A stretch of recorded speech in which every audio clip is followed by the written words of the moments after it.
when I was thinking about this conversation that I'm about to have with you, I realized that the situation of young women who have just finished their PhD and are trying to make a career in the field of science, and the women in corporate world who, having been in that world, are contemplating taking the first steps on the leadership ladder, the situations are very, very similar because both these sets of people are dealing with two ticking clocks.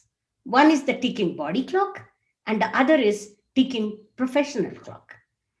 And one cannot afford to miss either of these two buses. So when I realized this, I decided that I will share with you people some of my experiences as a young person who began this journey on the path of theoretical particle physics, though so many decades ago, and also what I learned from experiences of 100-old contributors to my book that I co-edited, called Leelavati's Daughters, 100 Women Scientists of India.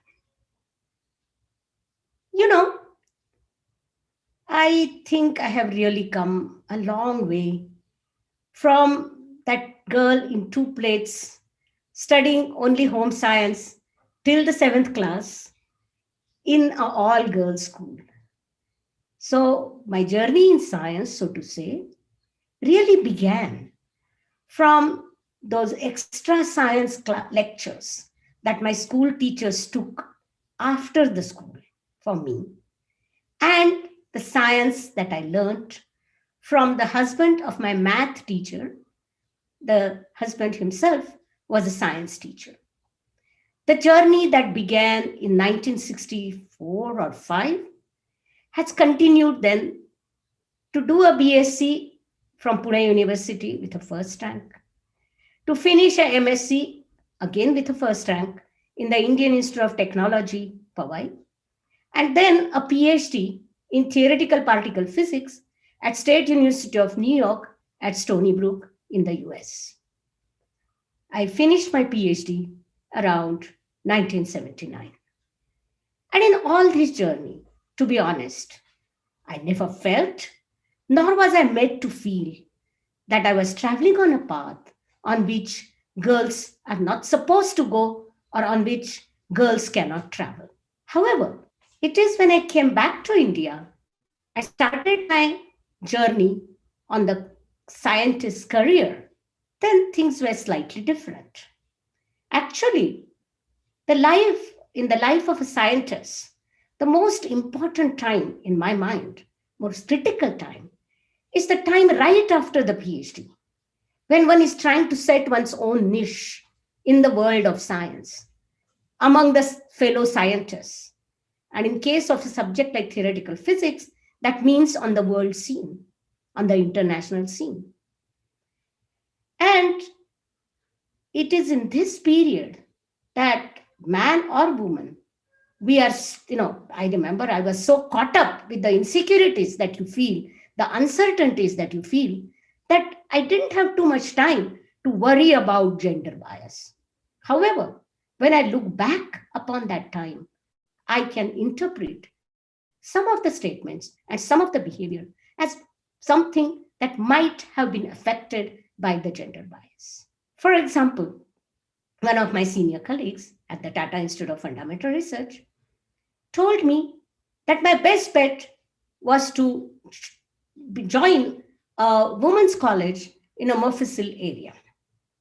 I am not so sure that he would have given the same advice to a male colleague who had more or less the same achievement graph as I had at that time. Call it the impetuosity of the youth or the big-headedness, single-mindedness that I had. But I ignored that advice and I decided to continue on the path of research when I joined as a young faculty in the University of Mumbai, where I was the first woman faculty in the Department of Physics at the University of Mumbai. I must tell you that in those days, I was working all hours of day and night. I was teaching at the university. I was traveling 30 kilometers across the town to Dada Institute of Fundamental Research to work with my erstwhile colleagues, to discuss with them, to listen to the seminars, to use the library, to use the computational facilities, and in summers and vacations, to travel to Europe, where my German, now ex husband, used to then live. And I used to say that my brain had sort of three compartments, each reserved and slotted for each of these activities. But let me tell you that all those travels were worth it, because in that period, I was able to do some very interesting work that I'm really quite happy about, work that made a lot of impact. And it is the kind of the high that you get when you find a new, however small, nugget of gold by digging through the innumerable amount of known information and known science.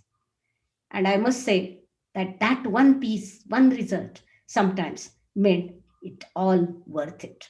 And I was helped quite ably by supported, I would say, not helped, but supported by my senior at the university, as well as by my family and my friends who understood my passion, who believed in me, and who believed in my abilities.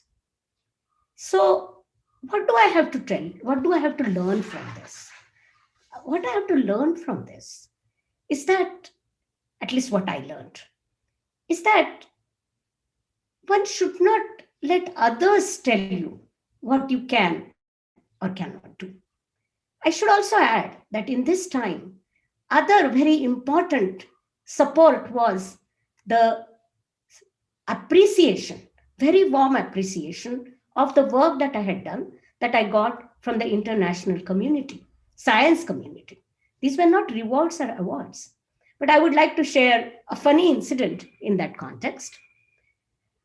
Within minutes of having been introduced to a European scientist, he said, I know your husband's work. So I sort of taken aback, and I had to take some time to tell him that I didn't have a husband yet, and the work that he had seen was my own work. But I can tell you, it felt good when in a foreign land, I realized that people know my papers and know the name of the authors of those papers. For in the life of scientists, that's the biggest award that you can get. As I went along further in this journey, I was asked by the International Union of Pure and Applied Physics, when they held the first international conference on women in physics, to talk about my experiences about being a woman physicist in India. It is when I started to think about this talk that I realized that although the remarks made by my colleagues that I told you about had not affected me in my journey, it's possible that not everybody is as thick-skinned as I was. And maybe these kinds of remarks cause people to leave the field, or this kind of mentoring causes people to leave the field. As I studied it further, the subject I meant of women in science, I also realized that this is not just for women that this needs to be avoided, but it's a loss of science too. So this is where my second passion, that is passion of getting more women in science, began or was born. In fact, in the tea break right after the conference, in that conference, right after my talk, women physicists from Ghana, Mauritius, Thailand, Philippines, Indonesia, they came to me. And then they said, we found so much more that we can relate to in your talk, rather than our American and European friends, because we shared a social context with you. It is then I realized that young girls in India, young women in India, need to know, along with the stories of Madame Marie Curie and Rosalind Franklin and so on, also the stories of young women Indian scientists who grew in modern India, who trained in modern India, and made important contributions in the field of science. Thus, Leelavati's daughters, 100 women scientists of India, was born. In fact, it's very interesting to read different stories of these women scientists. And one would find that they varied as their stories were, there was one common thread. They all were confident and they all drew their strength from the academic successes. And they all acknowledged help from either families or extended families. Many of them actually acknowledged male mentors as well. An interesting tidbit, many of them came from girls-only families. I myself come from a girl of 4 daughters, and I didn't have a role model growing of a scientist, either man or woman, but rather I had a mother who I saw was very much her own person. So again, what is it that I kind of learned from all this? What I learned from all this is that for the young women scientists, and again for the young women, corporate women, the most important times are the beginnings. And one of the Leelavati's daughters gave a message, which I think is very, very interesting. She said, don't feel guilty about asking for help. Don't try to be a superwoman. Don't even think about it. And I think I 100% believe in that message. So, but also another important thing that I learned from all these stories, that they all had built support structures of their own, which helped them tidy them over through the speed breaker in the early period. Now, this brings us immediately to the conclusion that for those who cannot build such social structures, such support structures, maybe the institutions and society have to help them in building these support structures. And it's not just in the good interest of women, but it's also in the interest of science and technology, so that we stop and plug the talent from flowing away from this pool. So in the end, I repeat what I said earlier. Do not let others tell you what you can or cannot do, what you should or should not do. Choose your own path. Be your best critic in choosing the path, but then follow your own dreams. March to your own tune. Actually, then no obstacle is too high and no journey is too difficult. In that case, our aims and dreams are only limited by our own imagination. Thank you very much. It's been a pleasure talking to you.